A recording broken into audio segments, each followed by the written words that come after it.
back to the Making Sense of Money podcast presented to you by P1FCU, where we tackle all the financial topics that matter the most to you. I'm your host, Tanis, and on today's episode, we are going to be exploring all things college admissions and financial aid. Joining us is the subject matter expert from LC State, Soo Lee Bruce-Smith. Hi, Soo Lee. Hi. How are you? Good. How are you? Good. Thank you for having me. Yes, thank you for being here. Yeah. I know you're a busy gal, so we appreciate it. No problem. We kind of were speaking before this and how this topic specifically is one of those topics that kind of slaps you in the face once you're somebody who's interested in going to college. It's like, Right. okay, graduating high school or revisiting, you're like, what's next? Mm-hmm. So people like you are definitely very important in this process. So can you kind of explain how college admissions, that process has changed over the years? Yeah. It hasn't changed drastically, but there have been some slight changes. So one thing that, I've noticed is application fees aren't that much of a barrier like they used to be. So at Lewis Clark State College, we eliminated that barrier years ago. And I'm seeing more and more of that, across the nation with different institutions, or they may have application fee waivers for students. The other big thing that happened from COVID is a lot of schools are now test optional, meaning that we no longer require an ACT or an SAT test score for admissions. It's still recommended so that we know how to adequately place students into classes if they decide to register for enrollment. But we are seeing more test optional across the nation. And then the other big thing just in the state of Idaho is over 10 years ago, or nearly 10 years ago, the State Board of Education created an initiative called Direct Admissions.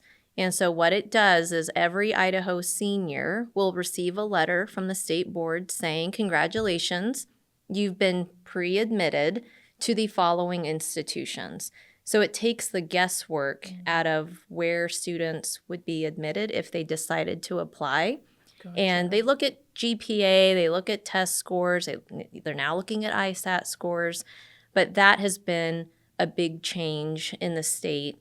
And then they created a common application called Apply Idaho, where based on that letter, then students can go into this application and apply up to 8 institutions or up to 6 institutions, however many they want to do, and do it all via one application. So they've really simplified the process for Idaho seniors. You mentioned the testing optional. Mm-hmm. That takes a lot of pressure off for incoming freshmen, especially. But we still encourage it because they can use those test scores for scholarships. They can use it for course placement when they register. So it is something that we still see students do, but as you said, it does relieve some of that pressure for some students. Absolutely. The bad test takers like me. And me. Yes. How early should students start prepping for college applications? The end of junior year would be a really good time. So when students and parents come into my office and I tell them, if you're really bored at the end of junior year, you have something you want to do to get jump-started for college, that summer, I would start applying to schools. Yeah. In the state of Idaho, you can be admitted as early as the end of junior year because we will look at that transcript. We call it a 6th semester transcript because there are 6 semesters worth of your academics. Mm-hmm. And so that's enough information for schools to evaluate that file, and you could be tentatively admitted before you even start senior year. Oh, which would be such a great way to start your senior year. Right. It takes, like you said, the pressure from before. It just takes a lot of that pressure off of them, and then they can focus on some other things during senior year. How great. I love that. Mm-hmm.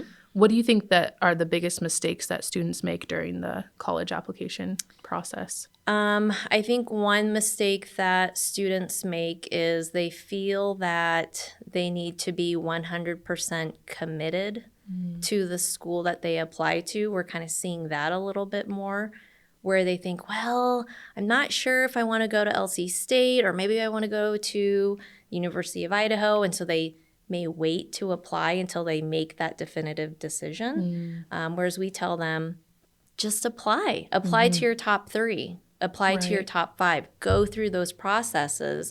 So then when you do make a decision, you at least have been admitted and you've done that paperwork. Right. The other mistake that students will make is they may not look at the deadlines.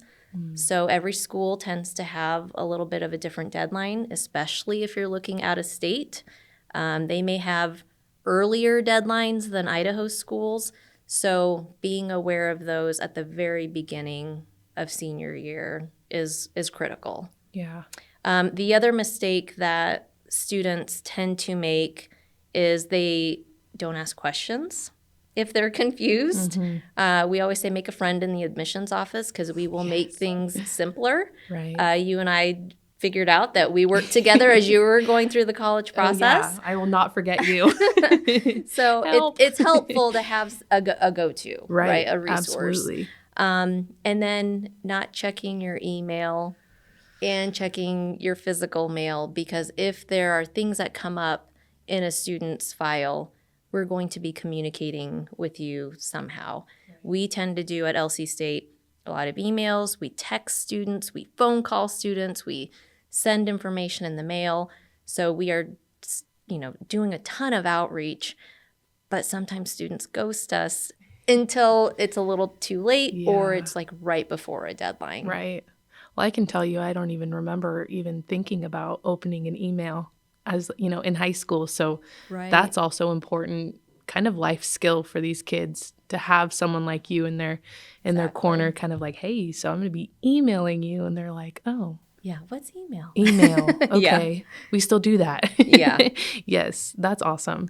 How about any misconceptions? Are there any misconceptions about financial aid or this process in general? So with financial aid, one misconception is if you get the Pell Grant, it will cover everything. It does not cover everything. It may cover a good portion of your tuition, but you have to think about if you live on campus, does it cover room and board?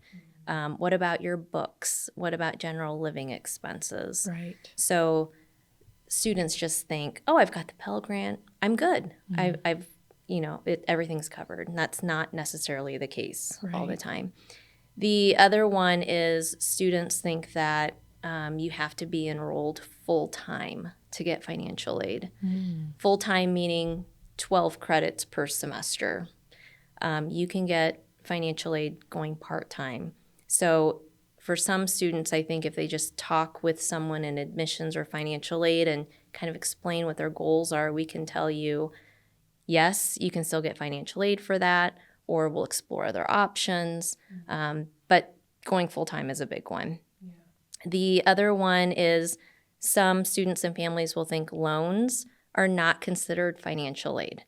So when students fill out the FAFSA, or the free application for federal student aid, it qualifies them for grants, loans, work study, and that is if students want to work on campus part-time and get a paycheck every 2 weeks, and scholarships. Those are the types of financial aid that you can be considered when you file the FAFSA. Gotcha. So that's a big one about loans. And then the other one is financial aid is not automatic. So if you show up, Tanis, and you say, I'm here, I'm ready, where's my money? It's not automatic. We need you to fill out that FAFSA form. And if you're a high school student, they tend to do that at the high school.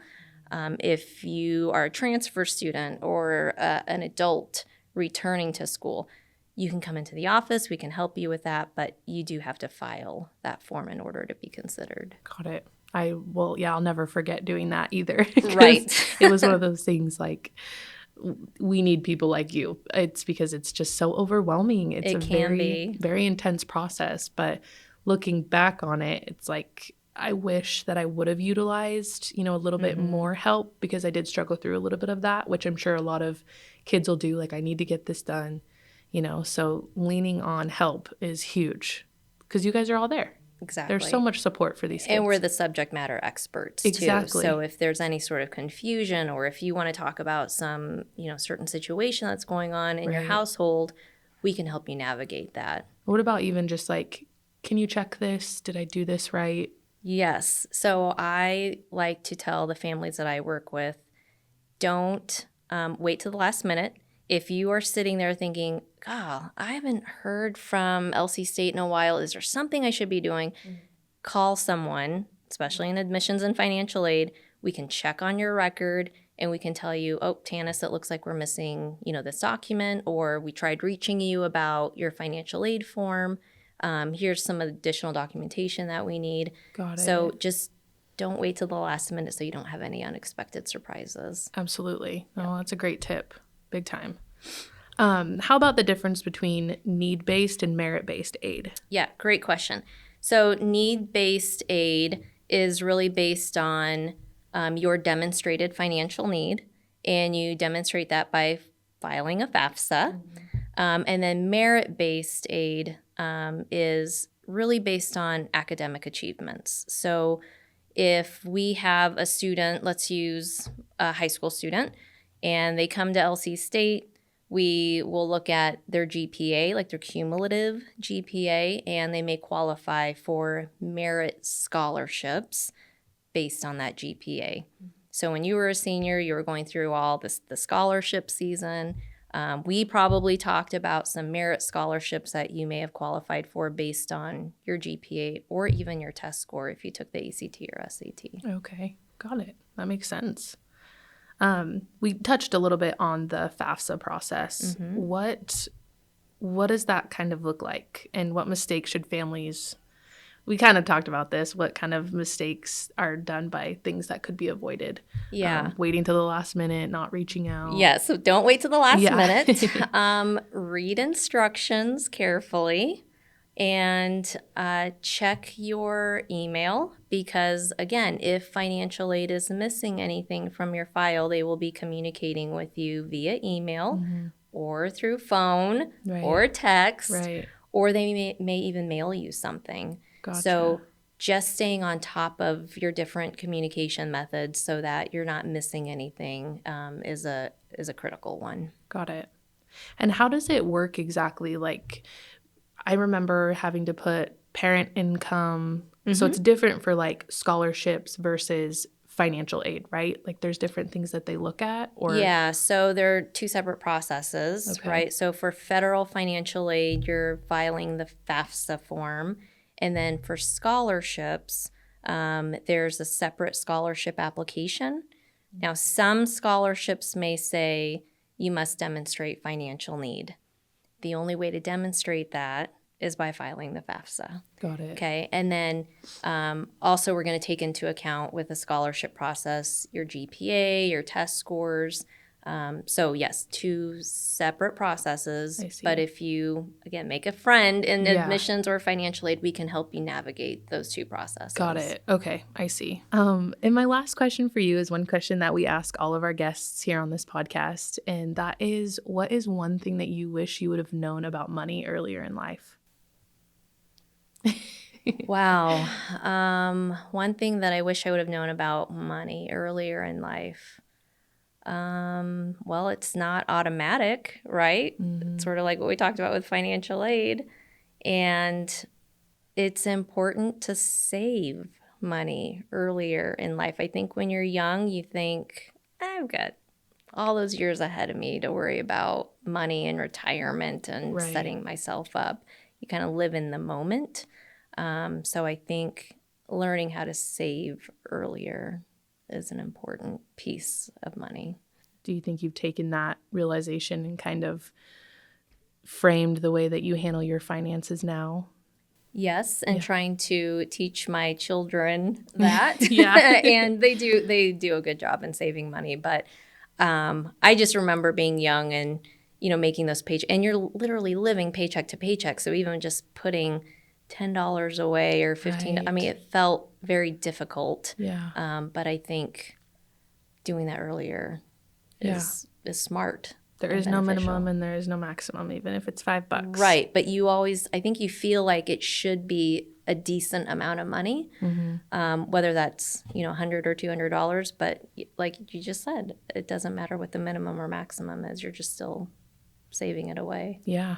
Oh, that's amazing. Well, thank you very much for sharing all your insight and your knowledge and spending time with us this morning. Well, thanks. We really appreciate it. Thank you. And thank you, everyone, for tuning in. We hope you enjoyed today's episode and feel one step closer to making sense of money.